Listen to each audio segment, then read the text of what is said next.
देखिए, आज अंतर्राष्ट्रीय योग दिवस, 10वां अंतर्राष्ट्रीय योग दिवस। हम सब लोगों के सौभाग्य की बात है कि देश के माननीय प्रधानमंत्री नरेंद्र मोदी जी के अथक प्रयासों के कारण से आज ये देश ही नहीं, पूरी दुनिया और केवल धरती नहीं बल्कि नभ, थल और जल, इन तीनों जगह पे इस प्रकार के योग के कार्यक्रम आयोजित किए जा रहे हैं। और इनको देख करके हर भारतवासी, चाहे वो भारत में रहता है चाहे दुनिया किसी कोने में रहता है, और वो हर व्यक्ति जो दुनिया के अंदर सुख, शांति और समृद्धि चाहता है, बड़े गर्व की अनुभूति होती है उसको। और मैं और हम सब लोग मिल करके देश के प्रधानमंत्री नरेंद्र मोदी जी के लिए इस बात के लिए नरेंद्र मोदी जी को बहुत बहुत बधाई देते हैं, बहुत साधुवाद देते हैं कि जिन्होंने योग को विश्व पटल पर पहचान दिलाने का काम किया और 21 जून को विश्व योग दिवस घोषित करवाने का काम किया। आप द्वारा भी योग दिवस किया गया, योगा किया गया जी, ऐसा महसूस कर रहे हैं? देखिए, योग करके तो हर आदमी को आनंद की अनुभूति होती है। कोई भी व्यक्ति योग करता है, चाहे इस योग दिवस के माध्यम से इस अवसर पे किया हो या वैसे भी अपने जीवन में करता है। देखिए, योग अपने आप को भी और दुनिया को भी जोड़ने का काम करता है। योग दुनिया के अंदर सबसे बड़ी और उत्तम ऐसी विधा है जो न केवल शरीर, मन, बुद्धि, आत्मा को परमात्मा से जोड़ने का काम करता है, बल्कि मानव को मानव से भी जोड़ने का काम करता है। तो आज तो आनंद की अनुभूति होनी थी। मैं एक बात कहना चाहूंगा कि मोदी जी के ध्यान में एक बात है कि देश संविधान से चलता है, देश संस्कृति और संस्कार, इन सब बातों को लेकर के देश आगे बढ़ता है। देश को विकास चाहिए तो देश की विरासत भी साथ साथ आगे लेकर के जानी चाहिए। इन मंत्रों को लेकर के देश के प्रधानमंत्री आगे बढ़ते हैं।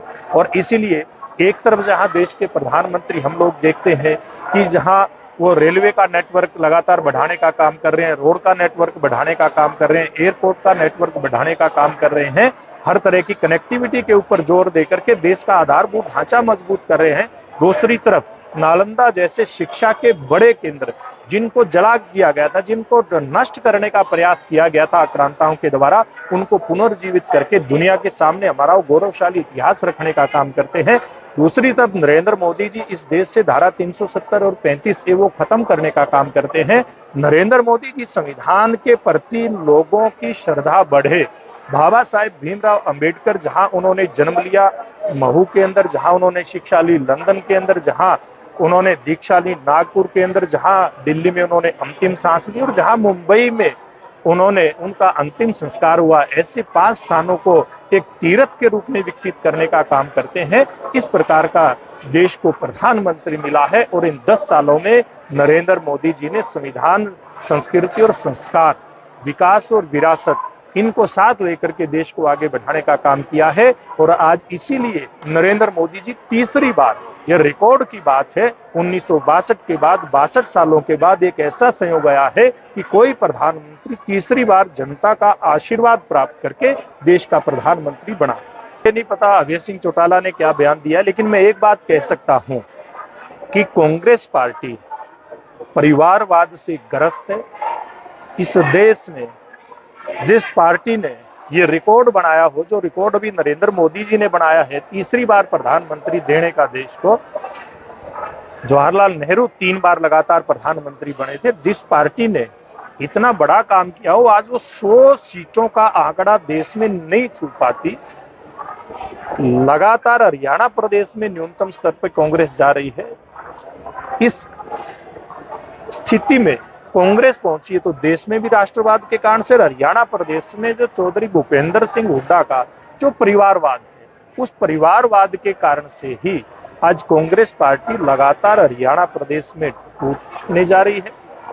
और भविष्य में भी, जैसे कल परसों किरण चौधरी जी भारतीय जनता पार्टी में आई हैं, उससे पहले भी कई नेता आए हैं, नवीन जिंदल जी जैसे बड़े नेता भारतीय जनता पार्टी में आए, कुलदीप जी जैसे लोग भारतीय जनता पार्टी में आए, और अनेक लोग हुड्डा साहब की परिवारवाद की जो भावना है उससे ग्रस्त होकर के कांग्रेस पार्टी छोड़ेंगे।